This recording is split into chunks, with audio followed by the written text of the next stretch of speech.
45 तक क्वेश्चन हम लोग बना लिए हैं इसमें का, और आज हम लोग हैं 46 नंबर क्वेश्चन में प्रॉफिट एंड लॉस का। बेसिक बात आपको याद होगा, मैंने आपको बेसिक में बोला है, एकदम स्टार्टिंग में बेसिक लिखा होगा और उस पर 1 से लेकर 9 तक सारी बातें बोली गई होंगी कि पूरा चैप्टर में करना क्या है। तो सबसे पहले आप उसको ज़रूर देखिएगा और फिर मेरे साथ साथ इन क्वेश्चनों को बनाइए।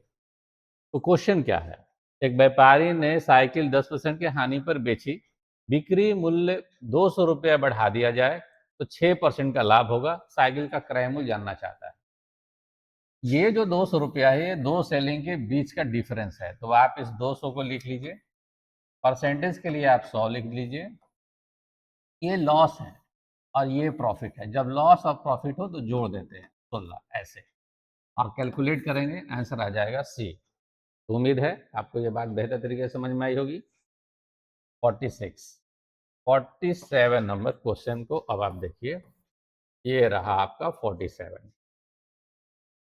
क्वेश्चन में लिखा है, एक व्यापारी ने अपनी लागत कीमत 40% लाभ पर जोड़ने के बाद अपनी वस्तु का विक्रय मूल्य 700 रुपया निर्धारित किया। क्योंकि इस कीमत के स्तर पर बिक्री बहुत कम थी, अतः उसने 10% लाभ पर बिक्री कीमत तय की निर्णय लिया। नई बिक्री कीमत क्या है? ऐसा क्वेश्चन हम लोग पहले बहुत बार बना चुके हैं। तो आप ये 700 लिख लीजिए। लास्ट में आपको चाहिए क्या? 10% का प्रॉफिट, तो 110 लिख लीजिए। इससे पहले आपके साथ क्या हुआ है? 40% का प्रॉफिट है तो 100 कैलकुलेट कीजिएगा, आपका आंसर आ जाएगा 500। ये था हम लोग का 47। 48 नंबर क्वेश्चन ये रहा। 48 नंबर क्वेश्चन बहुत बार एग्जाम में चलता रहता है और बेसिक से बनाने जाएंगे अच्छा खासा लंबा बनेगा, इसलिए इस क्वेश्चन को जरूर आप याद रखिएगा। काफी इंपॉर्टेंट क्वेश्चन है 48। क्वेश्चन पहले मतलब समझिए। एक आदमी सामान खरीदा और 5% के नुकसान पर बेच दिया, मतलब कंप्लीट हो गया बात। खरीदे और 5% के लॉस पर बेच के निकल गया। अब वो सोच रहा है कि अगर हमको ये सामान 10% कम कीमत पर खरीदा होता, 33 रुपया पहले से ज्यादा लेकर बेचा होता, तो इसको 30% का लाभ हो जाता। क्वेश्चन आपके दिमाग में बैठा रहना चाहिए। तो इस टाइप का कोई भी क्वेश्चन मुझे दिखेगा तो पहले ये 33 लिखेंगे, अगुना में 10,000 ये फिक्स है, हर बार रहेगा। ये जो आप 5% लॉस देख रहे हैं इसको 95 लिखिए, और ये 100 हमेशा के लिए फिक्स है हर क्वेश्चन के लिए। माइनस रहेगा, फिक्स है। और अब ये क्या कह रहा है वो देखिए, 10% कम में खरीदा होता, उसको आप 90 यहाँ लिख लीजिए, 100 में से 10 घटा के, और 30% का लाभ होता है, गुना में 130 कर दीजिए। बस इसको आप सोल्व करेंगे सर जी, आपका आंसर आ जाएगा 48। अब हम लोग देखते हैं 49। 48 का आंसर कितना आ रहा है? देखिए यहाँ पे 150। ये आप उसको सोल्व करके देखिएगा, आपका 150 आएगा। और ये वाला क्वेश्चन हम लोग को और आगे बहुत बार मिलेगा, तो अच्छा खासा प्रैक्टिस हो जाएगा आपका। इसके बाद देखिए आप क्वेश्चन नंबर 49। फिर से वही क्वेश्चन लिखा है, एक विक्रेता ने एक साइकिल 10% के लाभ पर बेच दी, मतलब वो खरीदा और 10% का प्रॉफिट पर बेच के निकल गया।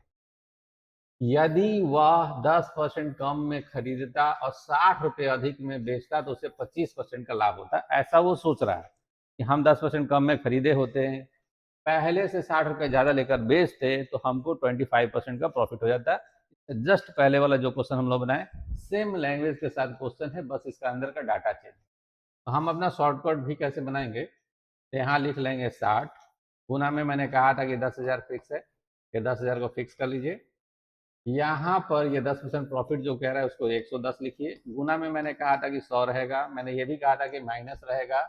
10% कम है तो 90 लिखिएगा, और 25% लाभ चाहते हैं तो 125 लिखिए। पिछले क्वेश्चन में मैंने एक बात बोलना भूल गए, अगर आंसर माइनस में आ गया तो घबराने की कोई बात नहीं है। जैसे मान लीजिए कि इसका आंसर आएगा 2400 और सोल्व कर रहे हैं तो -2400 आ रहा है, तो इस माइनस से कोई मतलब नहीं है। कॉस्ट प्राइस माइनस में होता ही नहीं है।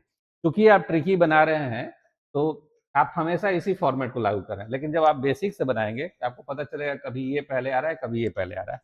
तो आप उतना मत सोचिए, उतना टाइम एग्जाम नहीं देता है। क्वेश्चन एकदम ये दिमाग पे रखिए और ये लाइन याद रखिए, और साथ में ये याद रखिए कि माइनस में आ रहा है, कोई बात नहीं है। जैसे -24 आ गया, उससे कोई दिक्कत नहीं है, 2400 दीजिए और निकलते बनिए। आपका 100% एक्यूरेसी को मेंटेन करेगा, कोई डाउट नहीं है। 49। अब ये 50 नंबर क्वेश्चन। बीच में ऐसा क्वेश्चन हम लोग को बहुत बार मिल चुका है। खरीदा 15% के लाभ पे बेच दिया। अगर उसने 18 रुपये अधिक में बेचा होता तो 18 लाभ 18%। दो सेलिंग प्राइजों के बीच का डिफरेंस है, बस और कुछ नहीं। हम 18 लिखेंगे, गुना में लिख देंगे 100, क्योंकि ये भी प्रॉफिट है और ये भी प्रॉफिट है, तो घटा देंगे 3 और हमारा आंसर आ जाएगा। उम्मीद है कि आपको 50 तक सारी बातें समझ में आई होंगी। तो मिलते हैं हम लोग अगले वीडियो में 50 के बाद। टोटल 250 लमसम हम लोग क्वेश्चन बनाएंगे PYQ का। इसके बाद हम लोग 2025 वाला क्वेश्चन लेंगे, 2025 में CGL में कितने क्वेश्चन पूछे गए हैं। तो टोटल 48 क्वेश्चन पेपर उसमें मिलेंगे 25 में, उस सबको भी हम लोग बनाएंगे। तो मिलते हैं अगले वीडियो में इसके आगे।